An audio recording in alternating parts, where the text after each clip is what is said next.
Welcome, y'all. It's Wes with DIY Food Plot Pro. I want to thank you so much for joining us. Today we're talking about bad soils. More specifically, how to identify bad soils in our food plots. A lot of guys will say, I've got too much sand, I've got too much clay, my ground doesn't hold moisture, my ground holds too much moisture, I can't grow my food plots properly. A lot of you guys might have seen this when you're growing a plot on say maybe a 1 acre field. You might have a corner or might be one spot in that food plot that consistently does better, that you get more growth, that you get faster growth, that you always have a much better plot in this one section. And a lot of people will just say, well, I must have dumped some fertilizer. Maybe, but not necessarily. Today, I just wanted to make a video and I want to show you how I identify these areas on my farms that are the best suitable spots that I have for these food plots. Yes, oftentimes, we look at places for access, for wind, and all those go into consideration when we're trying to establish a new plot. But also we need to be looking at the soil types in that spot. Is that spot suitable for a food plot? Is it very, very poor soil that you're going to have to really try to amend to get it to grow anything? Do you have a spot on those farms that is highly productive soils that you may have overlooked that you don't realize that you had? Or are you getting ready to cut the timber and you've got a solid timber tract and you want to know, where's the best soil on my place? Where do I need to establish a food plot? What I'm going to show you today is something that I really think is going to help you guys out an awful lot when you're trying to establish new plot. It lets you know what exactly are your limitations in the soil that you have and what are some crops that fit this soil better. Because there's oftentimes on all the soil types, there's a food plot that will grow in that area. But the first step in that process is identifying what type of soil you have. What are the limitations of that soil? So I'm going to show you exactly how I do this on all my farms. I have used this for years and it is unbelievably accurate. Okay, so you'll want to go to Google and type in web soil survey, and this will come up. If you want the actual website, it's websoilsurvey.nrcs.usda.gov. But I just type in web soil survey on Google. You click start web soil survey. It will pull up in a map of the entire United States, just like that. You go over here in the left hand side and click state and county. For us, we're going to click Kentucky, county, and then click view. It's going to pull up my home county. We're going to come in here and click the zoom in button. We're going to zoom in. Sometimes it can take a while to find your farms if you're not used to looking at aerials. I see the farm that I'm looking for. Okay, now that I've got the farm located, we're looking at some places where on this particular farm that we might want to add a food plot. This spot right here jumps out at me. Obviously, it funnels quite a bit of timber through here, connects this track. So this spot here obviously kind of jumps out at me. Obviously, this bigger field jumps out at me as well. So we're just going to go ahead and map all of it, and we'll just see what we got. What you do, you're going to come up here and click AOI. That stands for Area of Interest. And I'm not too worried about property lines at this point. I'm just kind of, we're just kind of playing with this. So I messed up right there. I'm not too terribly worried about property lines. I'm just kind of trying to get a general idea of the soil profile in this spot. You double click once you get your outline drawn, and then you're going to see it's going to change. So it highlighted all this. Now you need to, tells you your acres right here, 87.5. You go up here to Soil Data Explorer. Click on that. It's going to highlight that entire farm with all the different soil types that are found across that farm. Look at all these different soil types on this one farm. Okay, so now what we're going to do to make this even easier, we're going to go right here, vegetative productivity. And then we're going to come down here to yields of non-irrigated crops, the map unit. We're going to click on that. Then we're going to scroll down to where it says crop. and then we're going to put corn. And then we're going to click View Rating right there.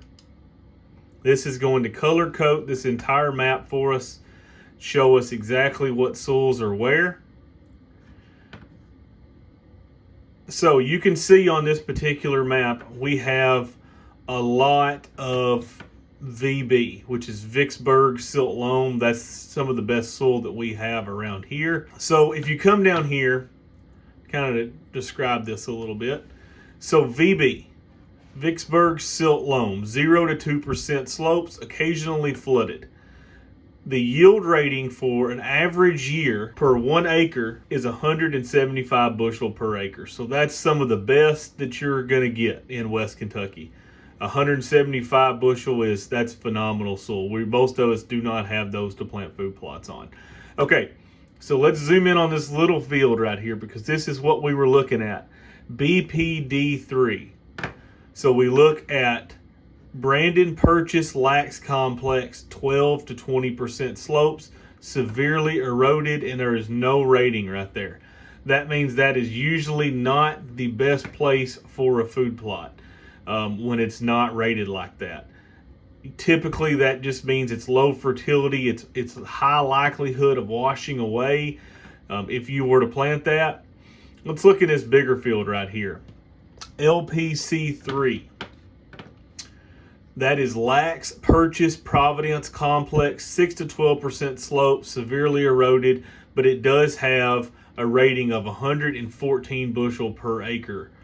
Okay, so you can see that this right here is also part of the field. That's a little bit better soil. That's LOB2. That's Loring Silt Loam, 2 to 6% slope, 149 bushels per acre. You can see even in these woods right here that this changes a lot. You got LCP3, you got BPD3, you've got BND2. So if you were going to make a kill plot in one of these woods right here, you've got a lot of this Brandon Purchase complex that's not even rated. Then you've got a small spot right here that's BND2, which is Brandon Silt Loam, and it's rated for 105. Not the best ground in the world, but not terrible. Here's another side of it right here. In these woods right here, I hope y'all can see that those are woods. That is CEB. That is Center Silt Loam, 2 to 5% slopes, 149 bushel per acre. So this is a little bit better soil right here. So this might be a great spot to try one of those kill plots to get away from some of this junkier ground here. Also right in this corner, this is all woods right here, okay? You've got a lot of bad soils, PIC2, Purchase Lax Complex, 6 to 12%. It gives you a rating right there, but that's 88 bushel per acre. Pretty tough ground right there. But if you were to drop down just right here, you've got Vicksburg, which is 175 bushel per acre ground. And you would not believe, from years of me farming these type of ground, these lines are amazingly accurate. It is shocking how accurate these lines are on a lot. I'm a little bit surprised that this right here is not as good a soil as what it is. I wouldn't have thought that was the best soil on the farm, but I thought that would be a decent soil. I actually have raised corn here. That's a great point. This doesn't mean if you don't have a rating that you can't raise corn here, but it just kind of giving you some insight as to where are the places on your farm that are low, that you're about to put a new plot on or clear the timber off of, that are good soils, right? See, like if you're going to cut this timber right here, anywhere in here is really good soil. Anywhere in here is pretty bad, and this is pretty bad.